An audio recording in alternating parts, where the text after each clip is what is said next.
Hey everybody, Marcus Crawford here with the Idaho Quadcopter channel.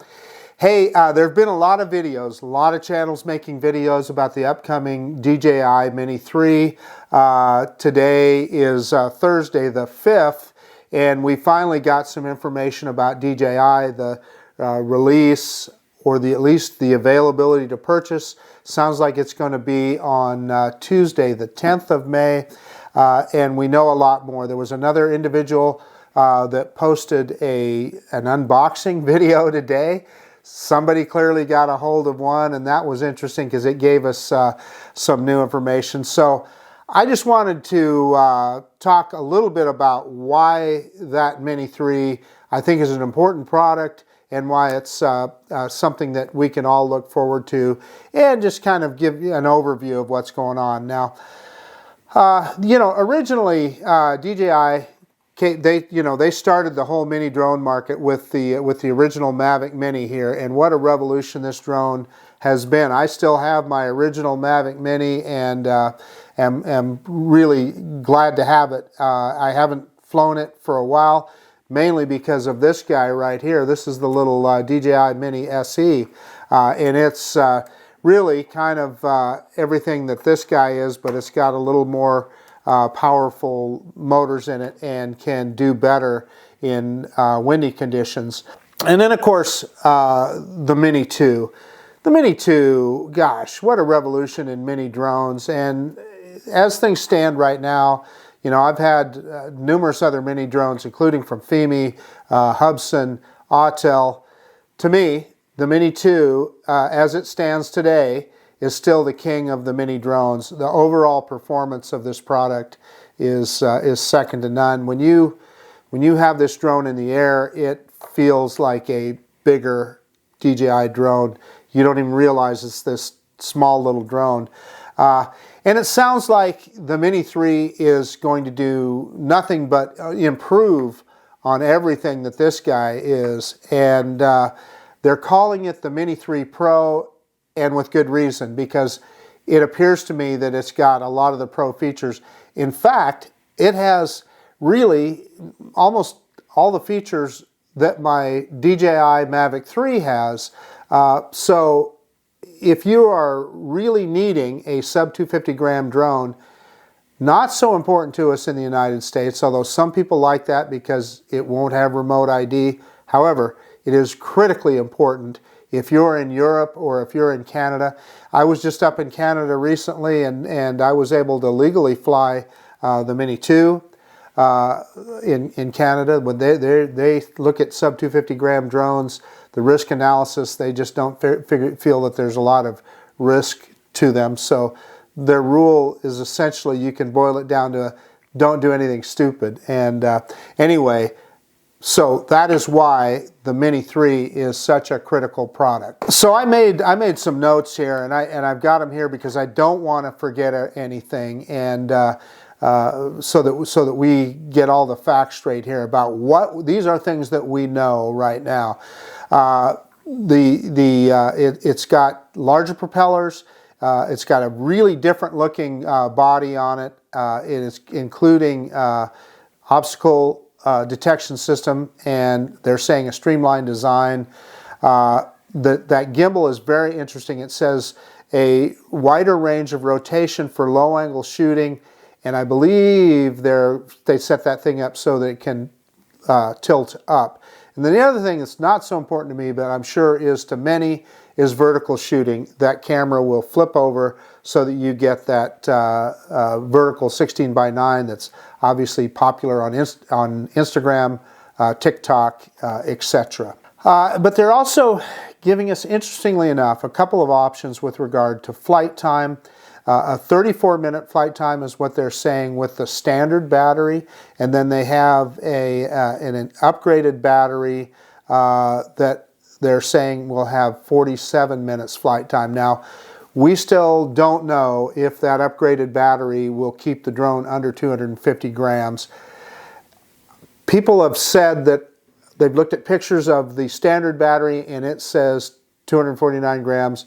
The upgraded battery does not. We'll find that out on release day, I'm sure.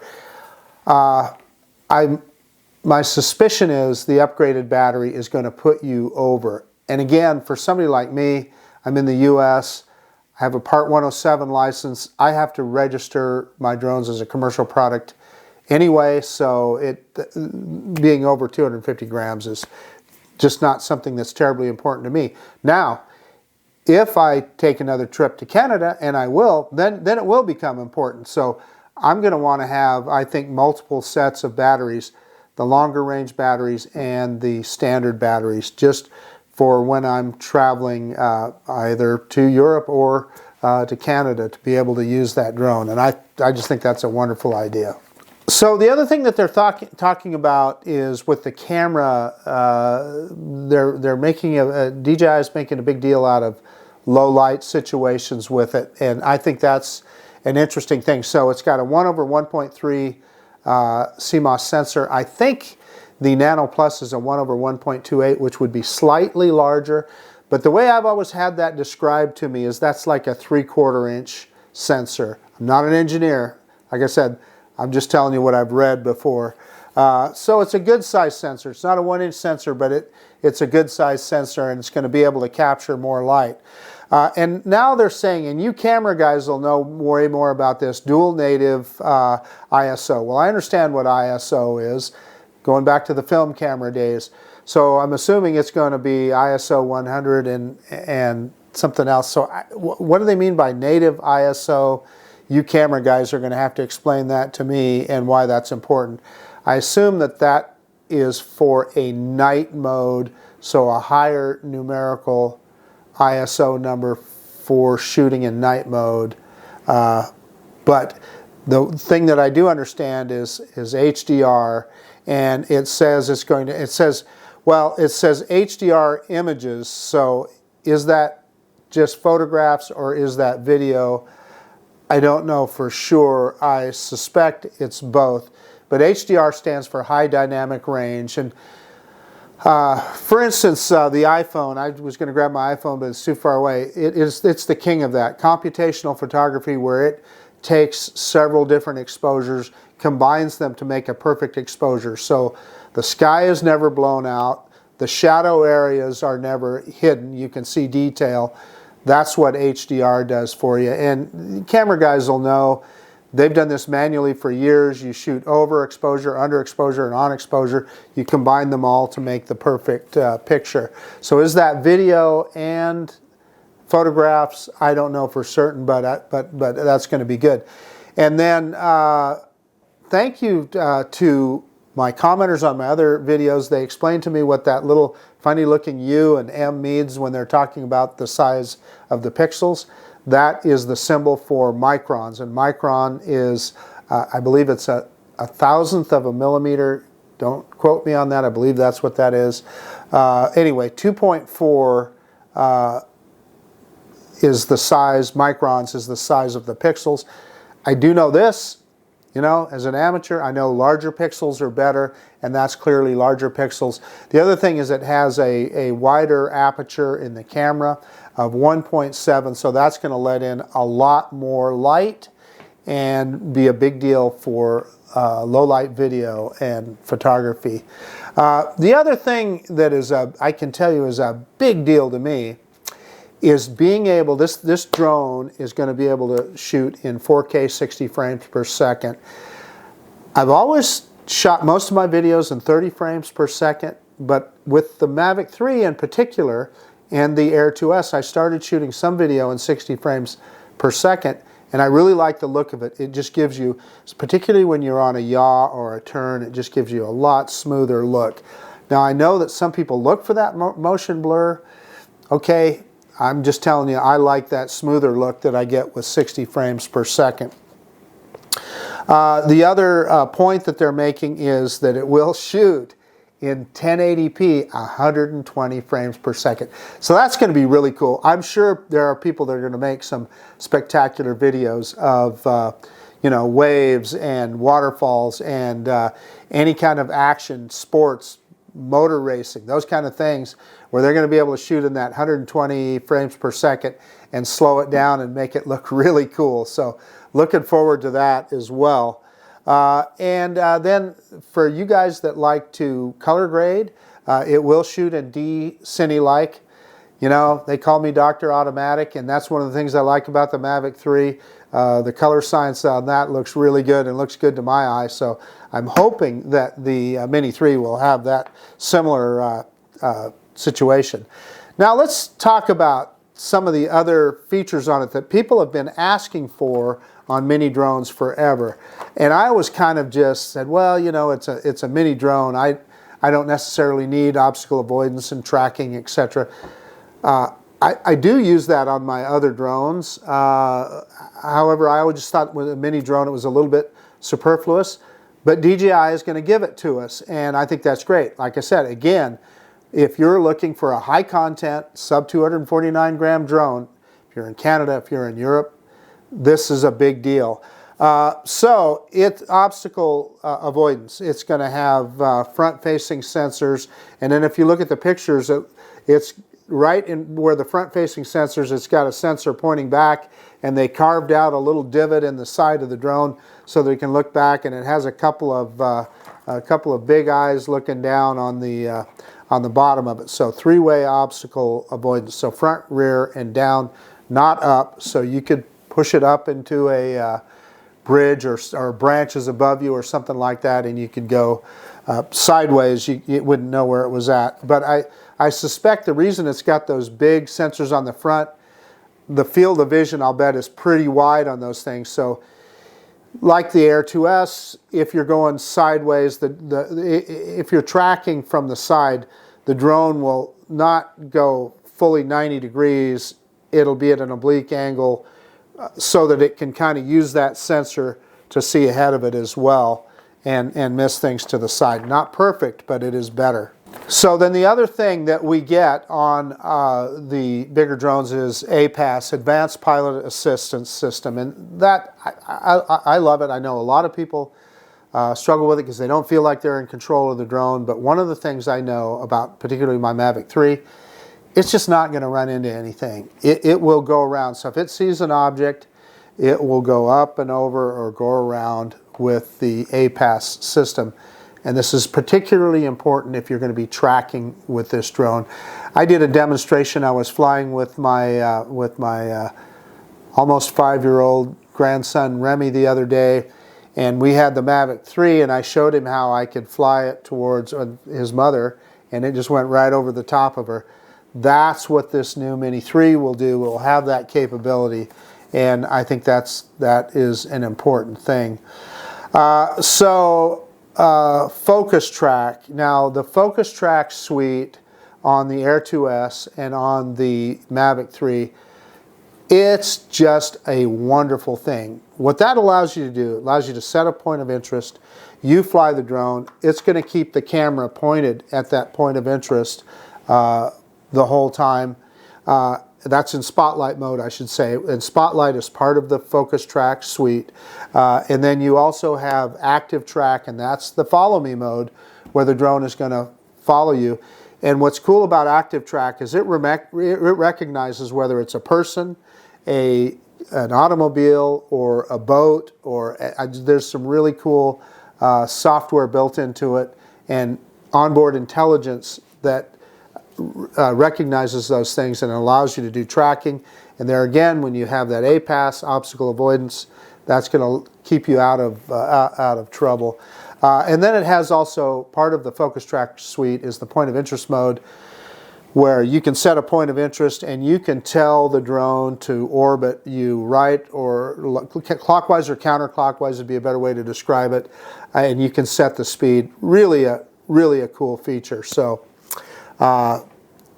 DJI is not scrimping on the intelligent flight modes with this guy. So the other intelligent flight modes, and one that I didn't think I would use very much, and I find I use it all the time on my Mavic 3 and on my Air 2S, is Master Shots. Master Shots is where you set a point of interest, the drone flies some different kinds of automated flights, and then it will put it together in a video for you that you could post directly to social media if you wanted to. But more importantly to me is it can get me a set of shots that I can then put together in my own video however I wish. And I know that some of the commercial users like it as well, because say if you're doing a real estate shoot, you can hit master shots and that drone will get all kinds of shots of that house that you're trying to sell. And then you can pick and choose and edit a video and you can have perfect shots. Yeah, can I do a manual orbit? Yes, I can. Can I do it as well as the automated features on a DJI drone do? No, quite frankly, I can't. And it's a time saver for commercial shooters. They can get all this stuff. They can get a bunch of different shots and it's done very quickly. It will also have quick shots. Quick shots are fun for you just want to get a quick droney or an orbit or a helix, something like that. I like them. I use them all the time and have a ball with them. So I don't want to forget the panorama shooting. That's another one that I like on the other DJI drones. And it says it's going to give us 180 wide angle, vertical, and sphere panoramas. Those are all so much fun. My friend Lauren Donauer up in Calgary, he's kind of the king of that sphere picture where he'll post a 180-degree picture that you can click all around and so forth on Facebook, and you really do get the big picture of the landscape. So that is a neat feature that they're going to offer on this. It's also going to have time lapse and hyperlapse, which is another big deal that people always put that to good use. So what else is it going to have? It's going to have 4x digital zoom, which is just phenomenal on this little sub 250 gram drone. And DJI has shown us in the past that they are really good at putting that magic, and even though it's a digital zoom, it looks really good, and they're able to make it look like an optical zoom. So I'm looking forward to having that on this Mini 3 drone. So the other feature that is, I think, just fascinating is controllers, right? So the good old DJI RC-N1 controller that we've seen since I think it originally came out on the DJI Mavic Air 2, or no, excuse me, it originally came out on this guy, on the Mini 2. And then we saw it on the Mavic Air 2 and have seen it on every drone since, including the Mavic 3, which a lot of people were disappointed. They wanted a more full-featured remote on the Mavic 3. I've grown to know and love this remote. It works really well. Battery power is phenomenal. You charge it up and it's good for, I don't know how many flights. I've never ran it down that far. The only negative thing I can say is sometimes I put my phone in here and it will touch the buttons on the clamp, and that's getting pretty nitpicky. And of course we go back, we all had the old style DJI remote that we used from the original Mavic Pro onward through several generations of drones. I still like this remote. So like when I fly, you know, as on the original Mavic Mini and on the Mini SE, and I quite frankly like it with when I fly the Mini SE because, you know, it's so much lighter. Now, you know, there's pluses and minuses, you know. Your phone is down below on that one. But I digress. Let's talk about the Mini 3. So the Mini 3, the form factor of that remote, we've all seen pictures, and that unboxing that was released today showed us some really good close-ups of what they're calling the DJI RC. And so you're going to be able to buy the Mini 3 with either the RC-N1 controller or the DJI RC, and it's a smart controller, right? It's got a built-in FPV screen on it, which is a big deal for me. I use my iPhone all the time, and I complain about it on my videos. My iPhone starts to darken, the display starts to darken, and that can be tough when you're out there shooting, particularly in direct sunlight. They haven't told us the nits on that controller. I would hope that it's at least 1,000 nits, so it'll be bright and you can see it well. I was gratified to see that it had scroll wheels on both sides, so that hopefully the one on the right side will be for zooming. It had buttons on the bottom, a C1 and C2 button, multifunction buttons on it. So it should be pretty good. I just had a conversation with my friend Ron Brown, and we were talking about screen recording, and we were speculating whether or not that DJI RC would have screen recording on it. That's a feature that's pretty important to me, because when I do my videos, I like to show you guys what I'm doing on the screen. So I'm hoping that it has that. We don't know that definitively. There's a lot of things we don't know about that yet. We did see a close-up picture of the back. It did have an SD card, micro SD card slot, and it had 2 USB-C connections. So is one of them for data and one of them for charging? Don't really know yet, but we'll find out. So anyway, that's what we know about that. I can tell you I'm going to order that when I put my order in. I'm definitely going to order that DJI RC just because I really would like the idea of that built-in screen. And in fact, I was telling Ron Brown that I'm really kind of wanting to buy the DJI RC Pro to use with my Mavic 3 and my Air 2S. So that brings up the next question. Will that DJI RC with the screen, will it work with my Air 2S or my Mavic 3? They're both OS 3, or OcuSync 3 is what they would have called it in the past. Don't know yet. That's a big question that's still out there. So, hey, okay, so on the 10th, I'll be waiting to hit that buy button, and they're saying that the release is going to be at 0900 Eastern Daylight Time. That would be 7 a.m. my time, 6 a.m. Pacific time. So I'm definitely going to be up, and I'm going to be ready to hit that buy button. And one of the things I'm going to tell you, if there's anything you want with that drone, accessories wise, etc., order them at the same time that you're ordering that drone, because if you don't, you might not get them, because they'll sell out of extra batteries and things like that. So when you do order that stuff, I would recommend that you order it at the time that you're buying the drone. So yeah, I guess that's about it. I can't wait to see this thing, and it's going to be a lot of fun. Be a nice, lightweight little product that you can throw, put in your jacket pocket or whatever, and take with you, and still get some really spectacular results. So anyway, that's about it. This is Marcus Crawford with the Idaho Quadcopter channel out. And if you like this kind of content, please consider subscribing to my channel. Most of all, I appreciate you taking the time to look at this video. DJI Mini drones, we love them. We will see you on the next one. Bye now.